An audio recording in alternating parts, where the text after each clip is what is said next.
ക്രിസ്തുവിന്റെ പീഠാനുഭവത്തിന്റെയും കുരിശുമരണത്തിന്റെയും സ്മരണയിൽ ലോകമെമ്പാടുമുള്ള ക്രൈസ്തവ വിശ്വാസികൾ ഇന്ന് ദുഃഖവെള്ളി ആചരിക്കുകയാണ്. സംസ്ഥാനത്തെ വിവിധ ദേവാലയങ്ങളിൽ പ്രത്യേക പ്രാർത്ഥനകളും ആരാധനകളും നടക്കുകയാണ്. മലയാറ്റൂർ അടക്കം പ്രധാന തീർത്ഥാടന കേന്ദ്രങ്ങളിൽ ഭക്തരുടെ വലിയ തിരക്കാണ് അനുഭവപ്പെടുന്നത്. ദുഃഖവെള്ളി ചടങ്ങുകളുടെ ഭാഗമായി സംസ്ഥാനത്ത് ഇന്ന് പൊതു അവധിയാണ്. തെരഞ്ഞെടുപ്പിന്റെ പശ്ചാത്തലത്തിൽ സംസ്ഥാനത്ത് പോലീസിന്റെ സുരക്ഷ ശക്തമാക്കിയിട്ടുണ്ട്. മലയാറ്റൂരിൽ നിന്ന് മനീഷ് ഐഷ മാത്യു ചേരുന്നു നമ്മോടൊപ്പം. മനീഷ്, പതിവ് ചടങ്ങുകളോടെയാണല്ലോ ദുഃഖവെള്ളി ആചരണം നടക്കുക. എവിടെയാണുള്ളത്? എന്താണ് അതിൻ്റെ മറ്റു വിവരങ്ങൾ? സനീഷ, ഞാനിപ്പോൾ ഉള്ളത് മലയാറ്റൂര് അടിവാരം ഭാഗത്താണ്. ഇവിടെ കഴിഞ്ഞ 1.5 മണിക്കൂറിലേറെ വലിയ രീതിയിലുള്ളൊരു തിരക്കാണ് അനുഭവപ്പെടുന്നത്. പ്രത്യേകിച്ച് വാഹനത്തിൻ്റെ ഒരു വലിയ വ്യൂഹം നമുക്ക് ആ ദൃശ്യങ്ങളിൽ തന്നെ കാണാൻ കഴിയും. വാഹനത്തിൻ്റെ ഒരു വലിയ വ്യൂഹമാണ് ഏതാനും മണിക്കൂറുകളായി ഇവിടെ ഉള്ളത്.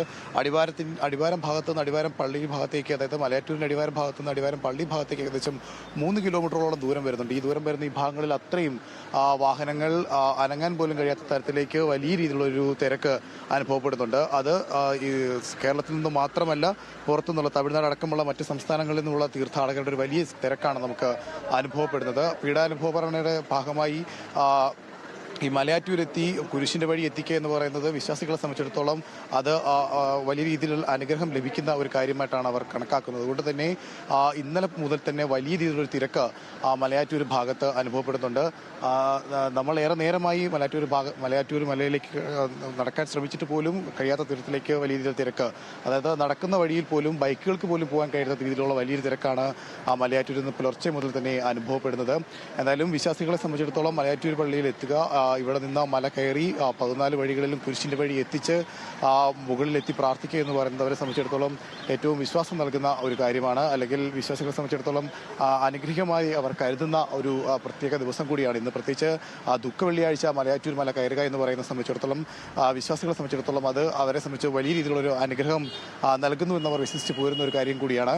എന്തായാലും വലിയ തിരക്ക് അനുഭവപ്പെടുന്നുണ്ട്. അത് ഇപ്പോൾ മാത്രമല്ല, ഇന്നലെ രാത്രി മുതൽ തന്നെ വലിയൊരു ഭക്തജന തിരക്കാണ് ഇവിടെ അനുഭവപ്പെടുന്നത്. അത് ഈ ഭക്തജനക്ക് ഇത്രയും അധികം ആളുകൾ, 10,000-കണക്കിന് വരുന്ന ആളുകൾ ഇവിടേക്ക് ഒഴുകി എത്തുമ്പോഴും റോഡിൽ അത് അനുഭവപ്പെടാതെ നിയന്ത്രിക്കാൻ വേണ്ടി പോലീസ് സംഘം അടക്കമുള്ളവർ വലിയ രീതിയിൽ പ്രയാസപ്പെടുന്നതും നമുക്ക് എന്തായാലും കാണാൻ കഴിയുന്നുണ്ട്. വലിയ തിരക്ക് മലഭാഗത്തും ഉണ്ട് എന്നാണ് നമ്മൾ മനസ്സിലാക്കുന്നത്. അടിവാരം തുരൽ, അതായത് മല കയറുന്നതോടെ വീട് തന്നെ വലിയ രീതിയിലുള്ളൊരു തിരക്ക് പുലർച്ചെ മുതൽ അനുഭവപ്പെടുന്നു. എന്തായാലും പീഡാനുഭവത്തിൻ്റെ ചടങ്ങുകളൊക്കെ അല്പസമയത്തിനകം മാത്രമായിരിക്കും ആരംഭിക്കുക. പല സ്ഥലങ്ങളിൽ നിന്നെത്തുന്ന, പല ഇടവകളിൽ നിന്നെത്തുന്ന വിശ്വാസികൾ കുരിശിൻ്റെ വഴി എത്തിക്കുകയാണ് സാധാരണഗതിയിൽ ചെയ്യുക. അത് കൂടാതെ മലയാറ്റൂർ മലയിലുള്ള കുരിശിന്റെ വഴിയും അല്പസമയത്തിനകം തന്നെ ആരംഭിക്കും. എന്തായാലും വലിയ രീതിയിലൊരു ഭക്തജന തിരക്കാണ് പുലർച്ചെ മുതൽ തന്നെ. വലിയ ഭക്തജന തിരക്കാണ് അവിടെ ഉള്ളത്. മനീഷ് ഐഷ മാത്യു ആണ് മലയാറ്റൂരിൽ നിന്ന് ആ വിവരങ്ങൾ നൽകുന്നത്. മനീഷിന് അതിന് മുകളിലേക്കും കടന്നു പോകാൻ പറ്റാത്ത വിധമുള്ള തിരക്ക് അവിടെയുണ്ട്. പാളയം പള്ളിയിൽ നിന്ന് തിരുവനന്തപുരത്ത് നിന്ന് സനീറ്റ കൂടെ നമ്മോടൊപ്പം ചേർന്നു. സനീറ്റ, ഭക്തജനങ്ങളുടെ വലിയ കൂട്ടം സ്വാഭാവികമായിട്ടും എത്തിയിട്ടുണ്ടാകുമല്ലോ. തിരുവനന്തപുരത്തും അത് വലിയ തോതിൽ ആളുകൾ വരാറുള്ള ഒരു സമയമാണിന്ന്, ദിവസമാണിന്ന്. എങ്ങനെയുണ്ട് ഇന്നത്തെ ചടങ്ങുകളും മറ്റും?